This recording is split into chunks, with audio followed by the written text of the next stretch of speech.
State in the Ministry of Justice. Hassan from Slough, welcome.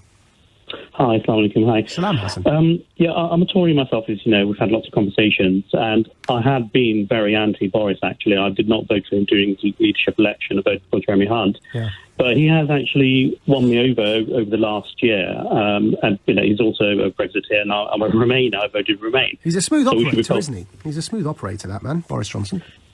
Yeah, he's a smooth operator, and I think during the pandemic he did show some leadership, although mistakes were made, and having a diverse cabinet in British political history.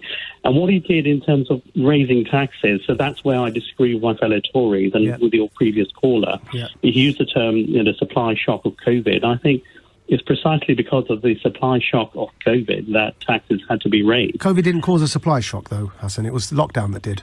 Just so we're clear. Yeah, exactly. There were like sort of domino effect. I mean, whether or not we agree with lockdown, it was a man-made decision that caused the shutdown of the economy. And you may argue it was necessary. That's not the debate at the moment. But I do want to be accurate in the wording because, at least for those like me that don't think it was necessary, it's important to point out it was man-made.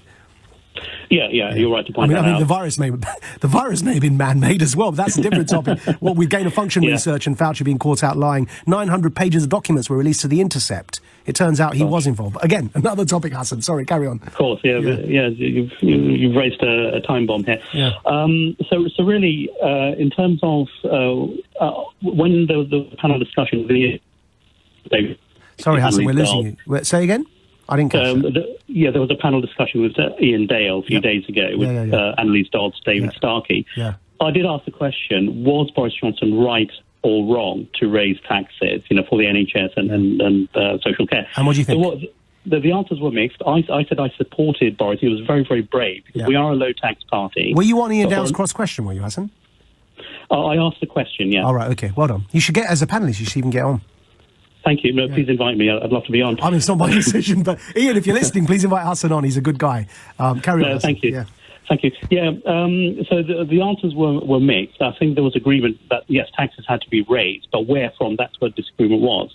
And I asked Anneliese Dodds, what would Labour have done differently? Her answer was very woolly. She did not give a clear answer. Yeah. So the reason why Labour might be ahead is not because they have any concrete policies to offer, but because, Tories are losing Hassan, what do you think about this? We're short now. We've got to go to the news, so short on time, but very quickly. What do you think about the idea that my critique and other people's critique of this is that it was a flat tax, which will be manifold times more for the employer? Obviously it's per employee that the national insurance contributions on the employer side have to be paid. And then, of course, on the employee side, it's also a flat tax, and that's a bit regressive.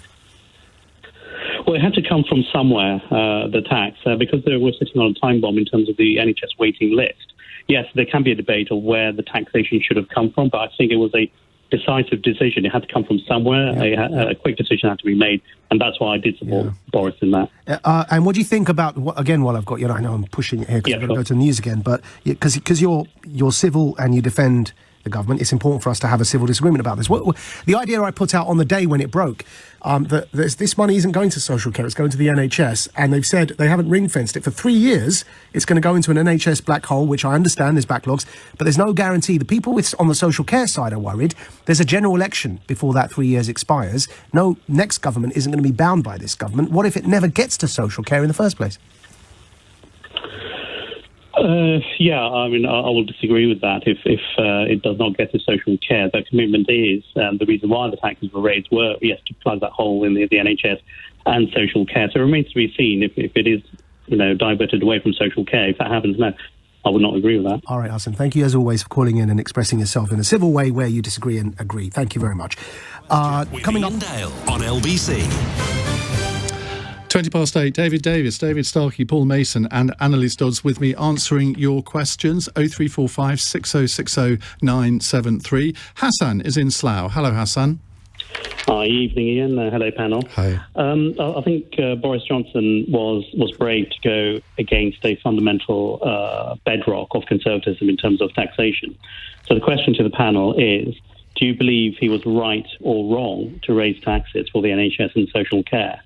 My question for Anneliese Dodds is, what would Labour... We have questions for the whole panel, not to individuals. David Starkey, No, I don't think he was. National insurance is a very funny tax indeed. It's automatically regressive. That is to say, proportionately, the poorer you are, the more you pay. It's also age discriminatory that rich pensioners like. Pulls in the cash in the short term, but damages growth. That's not good for the health service in the long term. That's not good for public service. So that was my primary concern about national insurance. National insurance is good politics and bad policy because the public at large quite like the idea of national insurance going up because they think that the old confidence trick, frankly, 100-year-old confidence trick, this just goes to the NHS. No, it doesn't. It's another form of taxation. So the answer to your question, this we had to increase some taxes if we're going to deal with social care and deal with the backlog in the NHS. But this was the wrong one to do. Anneliese Dodds, I have yet to hear from Keir Starmer or indeed anybody on the Labour front bench to say, OK, we don't like the NI rise. We voted against it today. But so far, no one has said, but this is what we would do.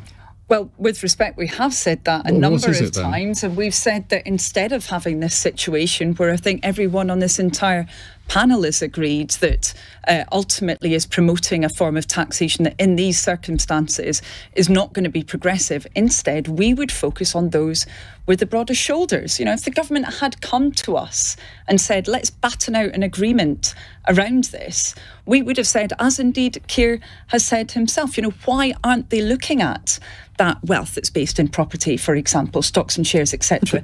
I think they have introduced an extra tax on dividends. If I can just say, however, on that's raising, about a 20th of the cost of this. The other 19/20ths of it are going to be coming from give me some people. specifics. Would you put up the 40% income tax rate, the 45% income tax rate? What would you do? What specifically would you do? Well, as I mentioned, we would focus on those with the broadest shoulders. We would have had that negotiation. I don't want airy-fairy focus government. on those with broader shoulders. I want specific measures. I don't think it's airy-fairy. And if we'd been able to have that discussion with government for a proper plan, then we could have had this set out. For example, Resolution Foundation. You've had 10 years to come up with a plan. Well, we actually entered the last crisis with social care on its knees to an even greater.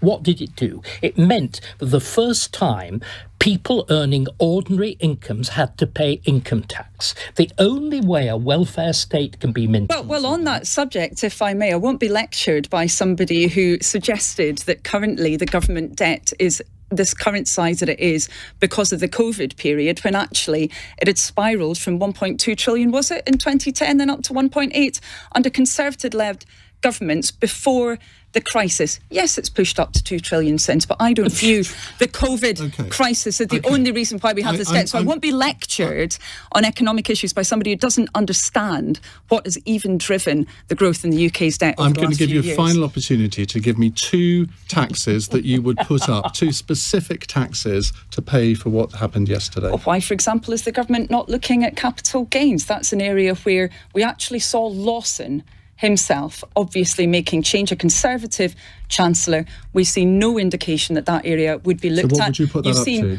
Well, look, you've seen those recommendations from Resolution Foundation and others. I'm not going to be dreaming something up on the back of a cigarette packet. That's what this government seems to have done with these proposals, rather than having the thorough plan that it needed to have for social final quick care. comment. Me and you, Anneliese, both campaign.